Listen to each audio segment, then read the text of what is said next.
الحمد لله الذي أرسل رسوله بالهدى ودين الحق ليظهره على الدين كله وكفى بالله شهيدا وأشهد أن لا إله إلا الله إيمانا به وتوحيدا وأشهد أن محمدا عبده ورسوله صلى الله عليه وسلم تسليما مزيدا. أما بعد، السلام عليكم ورحمة الله وبركاته. أهل التوحيد، بارك الله فيكم. بإذن الله سبحانه وتعالى این قسم دوم جواب ما با ابو عبیدالله متوکل می باشد. البته این صحبت من جواب به صحبت‌های پیشینه ابو عبیدالله متوکل هست. چرا خواستم به یکی از صحبت‌های پیشتره ابو عبیدالله متوکل در مسئله العذر بالجهل جواب بگویم؟ زیرا بعضی از برادران را مشاهده کردم که میگویند ابو عبیدالله متوکل شاید در درون این حبسخانه طاغوت‌های افغانستان مجبور شده باشند یا کسی مجبور کرده باشد و در مسئله شرک بعد جهل را عذر گفته باشند یا که کفر را عذر گفته باشند یا که در مسئله کفر اکبر جهل را عذر گفته باشند. البته که این فهم یک فهمی هست از برادران، لیکن فهمی خطا و غلط است. زیرا کسایی که درس‌های صحبت‌های و خطبه‌های ابو عبیدالله متوکل را مشاهده کرده است یا که اینچنین مبشر مسلمیان را مشاهده کرده است، اینها پیش از به حبس داخل شدن این عقیده را داشتند و خود مبشر مسلمیان در صحبت‌هایی که 5 ساعته کرده است در اونجا بیان میکند که و حتی مقاله هم در همون سایتش نوشت که من پیش از به محبس داخل شدنم هم این عقیده رو داشتم. یعنی اینها عقیده ارجاگی رو، این عقیده مرجعی رو پیش از به حبس داخل شدنم داشتند. از همین جهت اگر درس‌های مبشر مسلمیان رو نظر بکنید یا که یکی از خطبه ها یا چند صحبت‌های ابو عبیدالله متوکل رو نظر بکنید، پیش از به محبس در آمدن هم جهل رو عذر می‌دانند در شرک اکبر و کفر اکبر، در حالت‌های دعوت کردن و همچنین درس و غیره. شما اگر بگویید که پس آیا این رو میدونستی؟ من شخصا یک طالب علم هستم، من درس‌های اینها، خطبه‌های اینها رو گوش نمی‌کردم، زیرا که ما دیگر علمای کبار داریم که کتاب دارند، صحبت دارند و ما با اونها مشغول بودیم و به اینها مشغول هم نبودیم و کار هم نمی‌داشتیم و حتی برادرهای بودند که ما نصیحت می‌کردیم که صحبت‌های این طالبین و علمای افغان رو منتشر کنید، بله جایز است، اینها بهترین انسان هستند. چه خیلی خودش دیدید یک صوت‌های ما رو اهل بدعت منتشر کردند به خاطر گویا تنقید نیستین، بله ما وقتی که نمی‌دونستیم فکر می‌کردیم که اینها در منهج اهل سنت هستند، ظاهرا همچنین فکر می‌کردیم. زیرا بسیار برادرها میگفتن اینها خوب هستند، اینها عذر نمیدن و غیره و ما هم مثل اونها و گمان ما نیک است و ما کسی رو عیبکاوی و کنجکاوی این کی است و چی است و بینهایت سخت به این چیزها مشغول نمیشویم، به خصوص به مانند اینچنین داعی‌هایی که خدمت میکردن. اما مسئله چنین به وجود آمد که وقتی که ما درس رو کردیم به هیچ کسی رد نزدیم، جهل رو عذر نیست گفتیم و در درس ها بیان کردیم، بعض از تاجیک‌ها برادرانی که با ابو عبیدالله متوکل در تماس بودند، در حالت در حبس بودند، هم به اون ابو عبیدالله سوال کردند. ابو عبیدالله یک سخنی 1 دقیقه 2 دقیقه رو ضبط بگویم تسجیل کردند و ارسال کردند که جهل عذر است. ما کمی خاموش ایستادیم و بعد از این کسی دیگر مبشر مسلمیان را سوال کرده است که یک انسانی هست ابو محمد مدنی، او جهل را عذر نمیداند. مبشر مسلمیان به اونها گفته است که خطا میکند، منحرف است، این اون من خودم برآمدم بعد صحبت کردیم و بالاخره شما آگاه هستید که دوامش چی شد. ببینید اینها هجوم رو به اهل سنت شروع کردن، نه ما. بعضی ها فکر میکنند که ابو محمد و برادرانش اینها همه رو یک به یک میخواهند به یک طرف بکشند، حکمانند، هجوم بکنند. نه، این فهم شما فهم ظالمانه است و فهم خطا است در حق ما. بعد از این که من عقیده مبشر را فهمیدم 6 ماه 7 ماه پیش با خودش صحبت کردم، بعد از این هم من نبر اومدم و در جماعت بیان نکردم. من فکر کردم که مبشر هم به کار خودش مشغول می شود و شرط نیست که من نام به نام او را صحبت بکنم و از این صحبت ما شاید بعضی از اهل بدعت استفاده برد، به مانند مدخلی ها که همچنین هم شد. مدخلی ها خرسان شدند، صوفی ها خرسان شدند. من باب مصلحه دعوت ما فقط منهج رو بیان کردیم، نام کسی رو نگرفتیم. اما ما که خاموش نشستیم، مبشر مسلمیان فکر کرد که اینا دیگه جاهل است، شاید اینا علم ندارد. شروع کرد با که ابو محمد جماعتش یک علمایی که اینا دارند علماهاش منحرف است و شروع کرد طعنه به منهج اهل سنت، طعنه به علما. یگان حجت نه، یگان دلیل نه، فقط گوش نکنید اینها منحرف است. بعد از این که ما حقیقت اینها رو میدونیم خاموش نشستیم، او این چنین طعنه به منهج رو شروع میکند، پس بر اومدیم جواب دادیم. بعد از ما جواب دادم بعد گریه ببین، نوله را ببین. بعد از این ما آداب داریم، ما اخلاق داریم ببین. اگر آداب داشته باشی مبشر مسلمیان، اخلاق داشته باشی، تو در اول به ما نشون میدادی که آداب و اخلاق چی است. صحبت هایی که من به مبشر مسلمیان کرده بودم 7 ماه پیش بسیار برادرای گوش کردن. یک مرتبه به گروه هم گذاشتم و باز گرفتم. چنان آداب و اخلاق قضیه، من حتی او را شیخ گفتم، حتی یک علیم گفته هستم. من میدونستم که یک طالب علم عادی من با به احترام، لیکن اینها احترام رو نمیدونند. اینها چقدر احترام کنید فکر میکنند که شما جاهل هستید. این یک مسئله دیگر از همین جهت شروع شد و بعد از این ابو عبیدالله به ما نصیحت کردند از درون محبس خانه که دیروز جوابش رو دادیم. لیکن یک نقطه رو اینجا اضافه میکنم که ابو عبیدالله رو من چی میگم که آقای بزرگوار شما نصیحت رو به خودشون و به جماعتتون بکنید. شما به دعوت توحید اگر مشغول شدنی باشید مشغول شوید. ما که مشغول بودیم، ما که به جماعت شما کاری نداشتیم. شما گفته اید که اینها جوانهای از تاجیکستان برآمده به بحث و تکفیر مشغولند. ما مشغول نشدیم. شما و جماعت شما شروع کردین به طرف اهل سنت سخن کردن رو از درون محبس خانه. وقتی که سخن شما رو به ما فرستادند یک 3 ماه پیش بود. من 3 ماه پیش میدونستم که ابو عبیدالله آشکار و واضح جهل رو عذر گفته بودند. ما خاموش بودیم. اما وقتی که میبرید و میگوید که منحرف هستند، این جماعت تکفیری است، جماعت خوارج است، حجت نیست، فقط گریه و ناله همین سخن است، مبشر مسلمیان میگه ما چیکار بکنیم دیگر؟ ما حجت داریم، ما قرآن داریم، سنت داریم و بعد از این بیان میکنیم.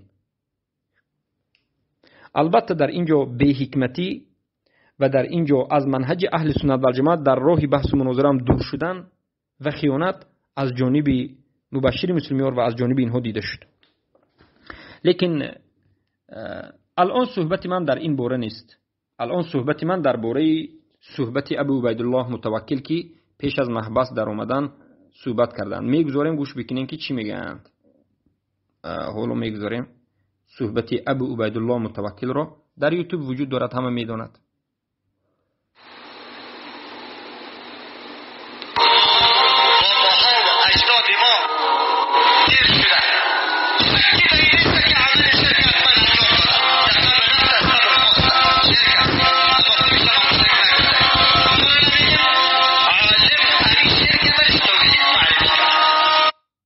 ابو عبیدالله میگویند که باباهای اجدادای ما شک نیست که شرک انجام داده، یعنی شرک اکبر انجام داده. طواف است، سجده به غیر الله است و غیره و غیره. اما ما میگن اینها را کافر یا مشرک نمیگیم، یعنی اونها را مسلمان میگیم، یعنی به اونها رحمه الله میگیم، جنازه میخونیم. وقتی که مسلمان گفتیم هم خیلی میشود. این حکم را از کجا گرفتید؟ از هوا، از هوس، از جهل و از اجتهاد خطا. البته در باب توحید اجتهاد جایز نیست. باید بدونیم که در باب عقیده اجتهاد جایز نیست. خیلی که ابن منده میگن المجتهد المخطئ فی التوحید کالمعاند، کسی که در توحید اجتهاد میکند و خطا میکند به مانند معاند است. اجتهاد در مسئله احکام است، در جایی که قرآن و سنت نآمده است اجتهاد میکنید بعد ثواب میگیرید. اما در توحید یگان ذره اجتهاد کردن جایز نیست. کسی که اجتهاد میکند و بعد مشرک مسلمان میگوید این خودش مشرک میشود، چرا که اجتهاد در اینجا جایز نیست. این یک مسئله. مسئله دیگر این است که یقین اگر ما بدونیم، یقینا بدونیم که پدر و مادر یا یگان کسی از نزدیکانمون به شرک اکبر واقع شده است، البته که ما او را مشرک میگوییم و به او معامله کفری میکنیم، اگر زنده باشد یا مرده باشد. زنده باشد به او در مسئله نکاح، در مسئله سلام، در مسئله جنازه و در غیره انا همچنین، و بعد از مرگش با جنازه شستنش، به قبرستان مسلمان گور نکردنش و در مسئله رحمه الله نگفتنش عمل میکنیم. اما در حقیقت اگر جاهل باشد خون مال او در نزد ما حرام است و ما او را جهنمی نمیگوییم. ما تکفیر اسم میکنیم. شرک رو کرد اسم رو گرفت، اما در مسئله تکفیر حکم یا که تکفیر معذب یا که تکفیر عقوبت سخن نمیکنیم. این مسئله معروف است. ما این منهج رو بیان کردیم که ما تکفیر اسم میکنیم. کسی که شرک رو کرد مشرک است، کفر اکبر رو کرد کفر است. اما آیا خون مالش حلال است؟ خیلی که در بعضی از سخنهای ابو عبیدالله که میکنند تکفیری ها میگند شما خون مال اینا را حلال میکنید، مشرک گفته نه خطا کردید. این از جهل است که اهل سنت رو اینچنین تهمت زنید. خون مال اینها رو ما حلال نمیکنیم. خون مال اینها بعد از قیام حجت حلال می شود. خون اینها بعد از استتابه حجت می شود. حجت رسانیدن هم حجت عام است که حجت عام وقتی که رسید اگر مرد جهنم می رود، و حجت خاص است که خاص برای خونش و مالش این تعلق به استتابه دارد که برده توبه کننده می شود. هم تو یک باره نیست. این مسائل دقیق علمی است. حتی حجت رسانیدن هم حجت عام و حجت خاص است که حجت عام رسید، یعنی وقتی که قرآن و سنت در همه منطقه هست این انسان اگر وفات کرد جهنم است. اما در حالت حجت عام رسیدن هم خون مال این حرام. خون مال یک آدم مشرک کی حلال می شود؟ وقتی که انیق آورده او را به سوی توبه دعوت کرده شده، 3 روز به سوی توبه دعوت میکرد، بعد از 3 روز اگر توبه نکند همچون مرتد قتل کرده میشد و مالش گرفته میشد. و این یک مسئله هست که مسئله احکام و این تکفیر معذب است. اما اینها فکر میکنن که خیلی که در حلقه گذشته هم گفتیم وقتی که ما تکفیر اسم میکنیم اینها فکر میکنن که تکفیر عقوبت کرده شدیم، تکفیر معذب. چرا؟ برای اینکه در نزد اینها فقط یک نمود تکفیر است، تکفیر عقوبت. اینها خطا کردن، فکر کردن که یک نمود تکفیر عقوبت است. وقتی که تکفیر گفته تمام خون مالش حلال شد، شما کشتید گرفتید، نه، این غلط است. این غلط است و این مخالف عقیده اهل سنت و جماعت است. خیلی که ما بیان کردیم سخنهای علما رو و همه مسائل رو. پس عاطفه شیخ ابو عبیدالله همیشه بالا می رود به خاطر دلسوزی. بله من میدونم که دل ابو عبیدالله به مردم افغان میسوزد، دل ما هم میسوزد، به همه مردم مسلمان که خودش رو مسلمان میگه میسوزد، دل ما به این مشرکان هم میسوزد. اما به خاطر دل سوختن ما نباید مشرک رو مسلمان بگوییم. حاضر میگن که پدر ما میدونیم که باباهای ما پدرهای ما گذشتهش یقینا شرک کرده، اما ما اونها رو مشرک نمیگیم. به خاطر چی؟ به خاطر اینکه اگر ما حاضر پدر مادر گذشته و مشرک بگوییم همه مردم دین ما را قبول نمیکنند یا که ما را متشدد میگن. ما حجت میاریم. اولا پیامبر صلی الله علیه و سلم پدرشون رو جهنمی گفتن. خیلی که روایت ما مسلم است گفتن ابی و ابوک فی النار، پدرم در جهنم است گفتن پیامبر صلی الله علیه و سلم. و ما باید اقتدا به پیامبر صلی الله علیه و سلم بکنیم که وقتی که پدر کافر باشد همین است، وقتی که پدر مرتد باشد همین است. معامله البته با آداب و اخلاق در دایره شریعت معامله میکنید، وقتی که کافر باشد هم معامله حسنه میکنید. اما حکم اعتقاد ما میکنیم، اعتقاد باید بکنیم، معتقد باشیم که این کافر است، مشرک است. نباید عاطفه غلبه کند، نباید پدرم و مادرم بگوید و دین الله را انکار کنید. این باطل است. الله سبحانه و تعالی در سوره قرآن چی میگه؟ دیروز هم تکرار کردیم. الله سبحانه و تعالی میگه که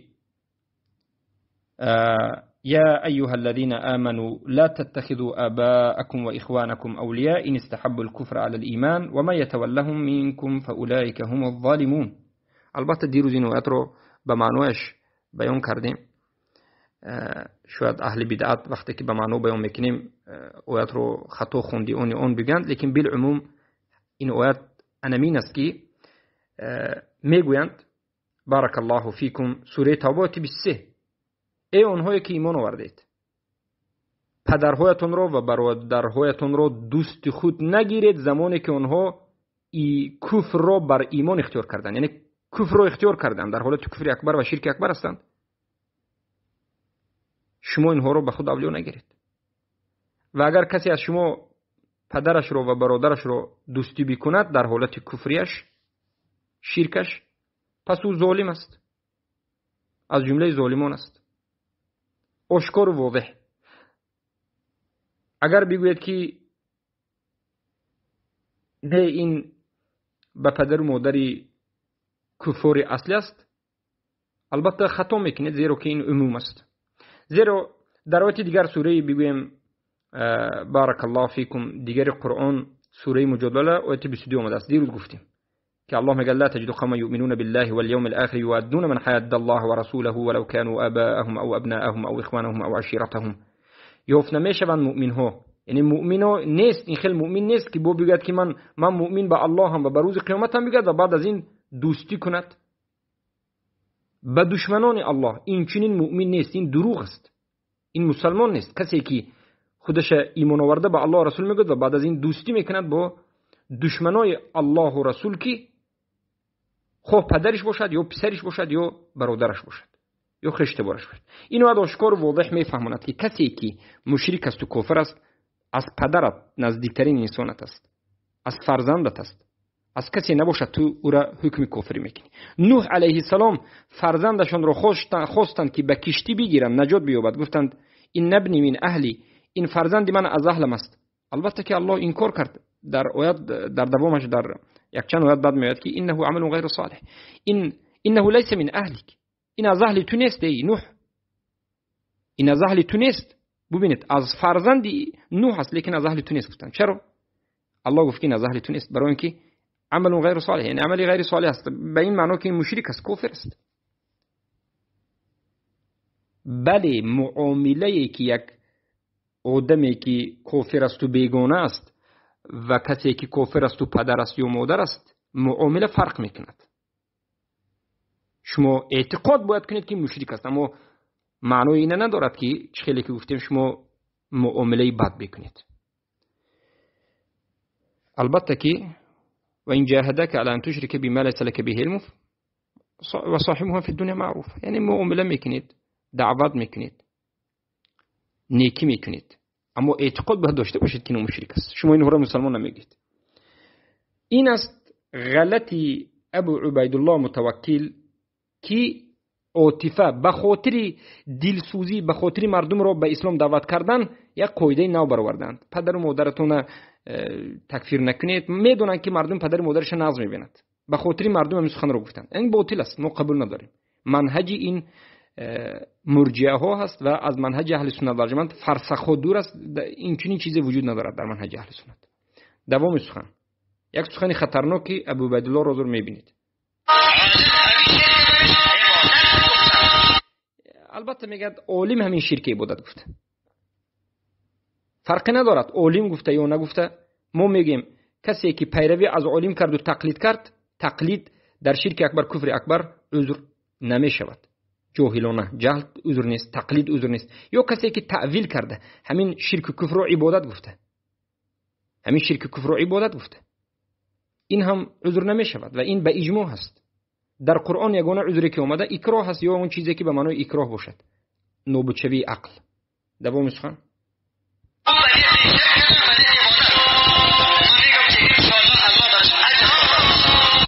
انا ببینید این سخن خطرناک ابو عبیدالله متوکل است. پیش از به حبس در آمدن من با برادران مراجعت میکنم که صحبت ما رو و نصیحت ما رو که یک طالب علم اهل سنت در جماعت هستیم به ابو عبیدالله متوکل رسونید که ابو عبیدالله متوکل در خطر بزرگ هستند. میگویند که کسایی که ندانسته و نفهمیده تقلید به علما کرده یا که شرک و کفر رو عبادت گفته، یعنی تعویل کرده، شرک و کفر اکبر رو کرده باشد، این مشرک نیست. یکم خطاگی، یکم گمراهی، جهالت. دومش میگن من امیدوارم که اینها اجر میگیرد، یعنی آدم هایی که شرک و کفر اکبر میکند اجر میگیرد است. انمین است دعوت شما به سوی توحید. الله المستعان، الله المستعان. انا دعوت شما به سوی این دعوت نیست، این دعوت به سوی شرک است، این دعوت به سوی طاغوت پرستی است، این دعوت به نشر شرک است، این دعوت به سوی امیدوار کردن مردمی که باز حبا که ندارد شرک رو کنی، با امیدوارم که اجر میگیری. بعد از این سخن رو شنیدنی مردم عادی، صوفی های قبوری به ما خیلی هجوم میکنند. میگند انا این ابو عبیدالله همه شما میگفتین که عالم است، محدث است، مفسر است، انا این میگوید که آدمی که شرک اکبر میکند اجر میگیرد. ما میبینیم یک قد میپریم، ما فکر نمیکردیم که این انسان خیلی میگوید. من علمای مدخلی رو همش رو دیدم، سخناش دیدم، لیکن این طور آدماش کم دیدم. اجر میگیردش ندیدم. تکفیر نمیکنه، لیکن یگان نفر ندیدم که گفتگی باشد که شرک اکبر یا کفر اکبر از سبب جهل کنید اجر میگیرید. نیست. این کفر است. این سخن، این ضلالت است. این سخن نباید بگه. این خطری بینایت بزرگ است. من امیدوارم که ابو عبیدالله مراجعه میکنن در این مسئله. ابو عبیدالله در حقیقت شما ان شاء الله یک انسانی هستید که مطالعه میکنید و من امیدوارم که شما به کتاب‌های علمای اهل سنت میگردید، نظر میکنید و در این بالای مسئله کوفتکوب میکنید. خود را هم تو نگذارید. شما را با الله قسم میدم که مراجعه در همین مسئله کنید، کوفتکوب بکنید. زیرا که سخنهای شما عادتا در همین موضوع میبینم که در دایره یگان قاعده شرعی نیست. در دایره یگان قاعده شرعی نیست. در دایره قاعده خودتون گذاشته، خودتون ساخته. در دایره قاعده عاطفی، آدابی است، اخلاقی است، چیزی خودتون ساخته اید. ما این سخن رو از خود نساختیم. یک بار دیگر گوش بکنید چی میگن. نه ببینید.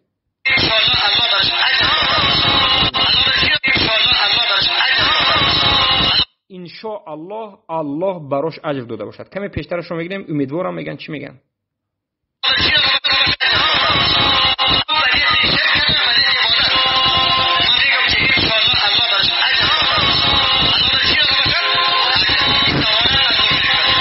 دوبار الله براش داده باشد، اجر داده باشد. یعنی اگه آدم شرک اکبر و کفر اکبر رو جهل نکند الله اجر داده باشد.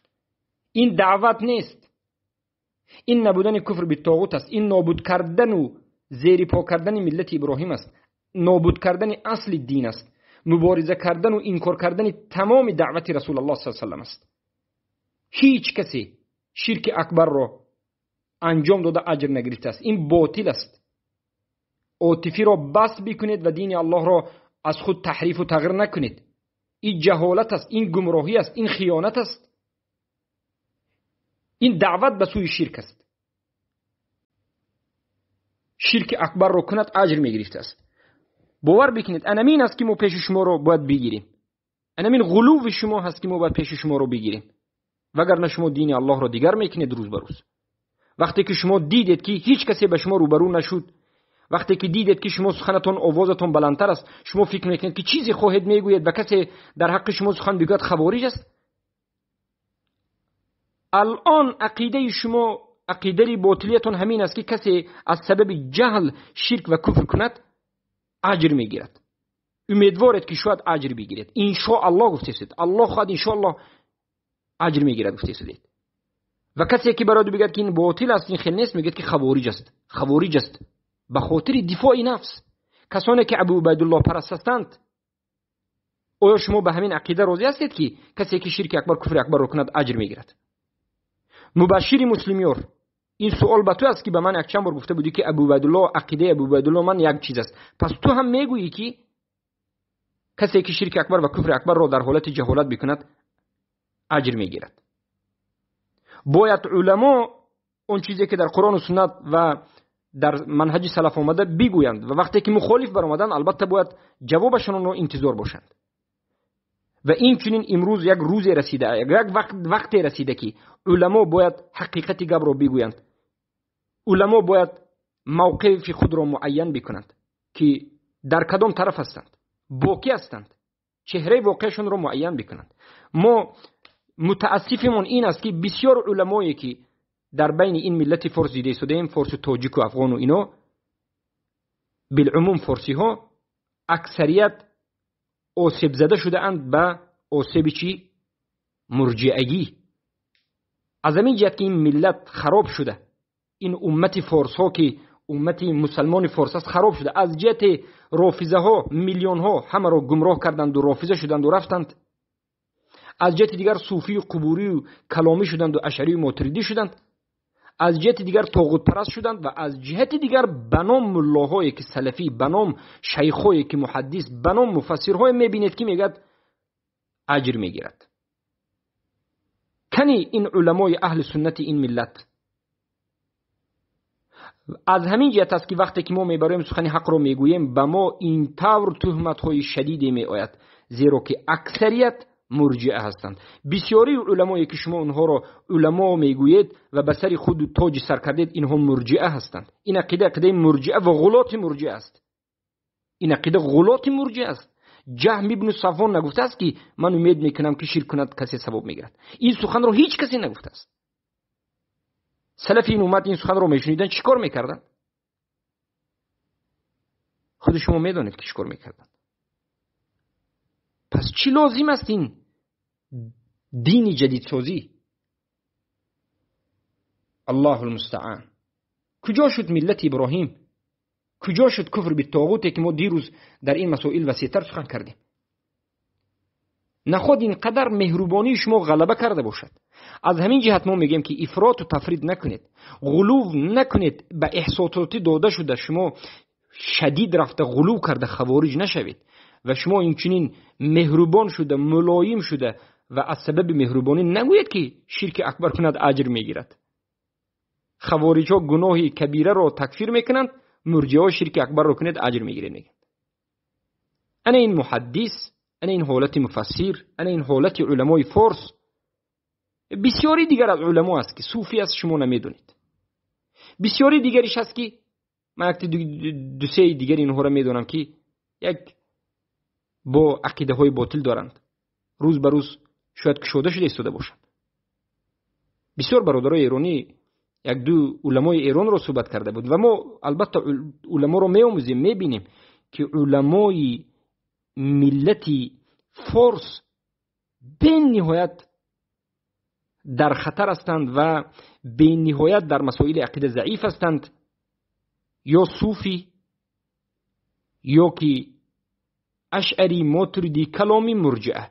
از همه علمای سختترین و بهترینی که همه رو پایبند اینها کردند و ما هم فکر میکردیم که اینها بهترینند و تزکیه میدادیم و میگفتیم که انشاءالله علما هستند. حتی شاگردان و برادران و دوستان ما سخنهای اینها رو پهن میکردن. ابو عبیدالله متوکل متوجه میشیم که ابو عبیدالله متوکل از همه بدترتر میگن که شرک اکبر کنی اجر میگیری، انشاءالله اجر میگیری.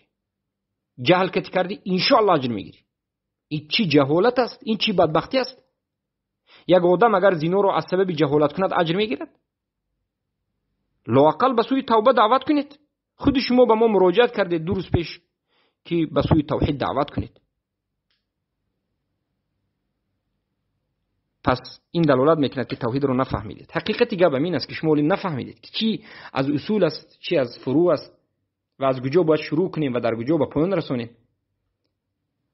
بیایید با تمام احترام به همدیگر، ای کسانی که جهل رو عذر میدونید، بیایید یک بحث علمی بکنیم با احترام و با آداب و اخلاق. شما هم اینقدر به درجه کبر خود را نگیرید و یک کمی ما رو هم گوش بکنید. ببینید که ما چی میگوییم و از کجا صحبت میکنیم. شما اینقدر کبر دارین که نه گوش میکنین، نه این سخنهای ما را گوش میکنین، نه کتابهای ما را ارسال کرده را میبینین. من به مبشر مسلمیان یک چند کتابهای علمای کبار را پرتافتم. باور بکنین مطالعه شاید نکرده است. اگر مطالعه میکرد او بعد از این کتابها رو دیدن که 7 ماه پیش گذاشته بودم، او برآمده این سخنهای با جاهلانه و کفری را نمیگفت. همه اهل بدعت همین است. من با یک چند اهل بدعت وقتی که کتاب ارسال میکردم، اونها این کتاب رو اصلا باز نمیکردند و اینها رو چی میکردند؟ پاک میکردند و دلیت میکردند، نیست میکردند. میگفتند ما کتاب تو فرستاده رو نمیخونیم. انا تعصب نمین است، جهالت و تقلید نمین است. ای ابو عبیدالله که شما تقلید رو حرام میگفتید، مبشر یا دیگر کسایی که خود را سلفی میگوید که از سلف این امت فرسخ‌ها دور هستید، به شاگردانتون بگویید که تقلید به شما نکنند و خودتون هم تقلید به کی کرده ایستادید؟ تقلید رو ترک کنید، یعنی خود شما در حالت تقلید ایستادید، گمراهانه و انسان‌ها رو در تقلید داشته ایستادید.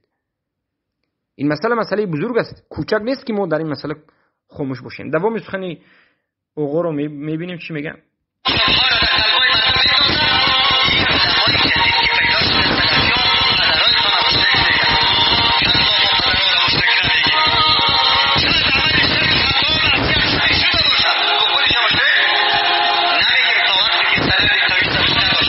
ابو عبیدالله از مردم میترسند، روی خاطر مردم میکنند. میگن که مردم میگن که ملاهای نو پیدا شده سلفی ها پدر و مادر رو تکفیر میکنند. ابو عبیدالله میگه نیمو کلو تکفیر نمیکنیم، ما میگیم که کلا تکفیر میکنیم. قسم به الله هر کسی که شرک اکبر و کفر اکبر رو کرد تکفیر میکنیم. چی جایی بدی دارد؟ این دین است. کسی که قبول میکند بکند، کسی که راضی است راضی بشود، کسی که تکفیر میگه تکفیری بگوید، هیچ باکی ندارد. پدر و مادر وقتی که کافر است مشرک است، به تو واجب است که کافر مشرکش بگویی. وقتی که دیدی دانستی فهمیدی، وقتی که اکراه در بالاش نیست، وقتی که به اختیار خودش میکنه، دیوانه نیست و مجنون نیست، یک آزاد شرک کفر رو اختیار کرده است، به تو واجب است که تکفیرش بکنی. تکفیر نکنی، دیده و دانسته تکفیر نکنی، خودت مشرک هستی. اگر از سبب شبهه نکند به این حجت رسانیده میشد، بعد از حجت قبول نکند با تکفیر میشد. نظر بکنید به سخنهای ابن تیمیه، محمد ابن عبدالوهاب، علمای نجد و دیگر از علمای اهل سنت و جماعت. نظر بکنید به کتاب عذر المشرک و به علماهای نجد، به کتاب الدرر السنیه که ما در این مسئله سخنهای طولانی رو کردیم. این مسئله عاطفی نیست. پدر پیامبر صلی الله علیه وسلم چه خیلی که بیان کردیم، با بیان خودشون در جهنم هستند. اشرفترین خلق آشکار گفته ایستادند که پدرم مشرک وفات کرد. کسی مشرک باشد انا همین است. ما نمیگوییم که او مثلا اگر زنده باشد او جهنمی است. اگر زنده باشد میگیم مشرک است. اگر در حالت شرک کفر مرده باشد جهنمی است. دیده و دانسته در حالت شرک کفر مرده باشد جهنمی است. اما جاهلانه در حالت شرک کفر مرده باشد، او جهلش اگر حقیقی شرعی باشد، غیر متمکن باشد به رفع جهلش، البته در روز قیامت امتحان میشد و الله اعلم به حالش. بیایید به خاطر خودمون، به خاطر عاطفه‌مون دین رو دیگر نکنیم.